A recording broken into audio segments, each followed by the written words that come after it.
All right, something cool that I found. A lot of his Indy stuff is 3 and 7/8, 3 and 7/8, 3 and 7/8.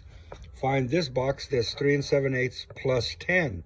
So he probably had a block, maybe scuffed a cylinder or something, and he needed to just go 10 over so that he can reuse that block for development or whatever he was doing. But what I did find in this set of pistons, because you need to look at everything and check everything out. I don't know if you can see that. The intake valve actually kissed this piston, and then we have a bunch of these pistons that the exhaust valve kissed them. So we have, you know, little things there.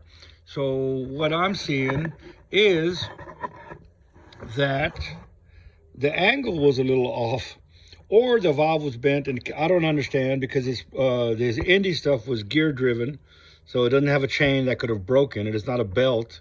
So, you know, and I don't believe, or I know that Smokey wouldn't have not gotten the angle right from the valve angle. Maybe the head was changed to try a different cylinder head angle.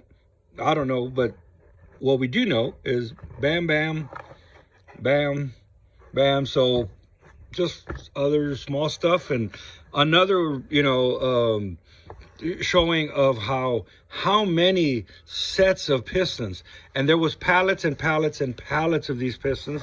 I wish I could have gotten them all, because I would be opening up every single one, and everyone has a story. So in this particular box of these Indy pistons, it's right there, and this is the pre-swirl piston. And I saw on the other ones, after looking at them a little bit more, he offset the piston, the one that comes around. And there's even another set that have a different cut here on the top. So he was trying all different kind of things, but thought you'd like to see another set of his Indy pistons. These are 10 over, so anybody out there has one of Smokey's Indy engines, we got a set of pistons. No, I'd actually would be interested in buying the engine, and I could restore it and, you know, just run it on a stand. But anyway, that all being said, if anybody knows of any of Smokey's Indy engines that are available, I'm all for it. All right, let's open another box. The next box has another interesting story.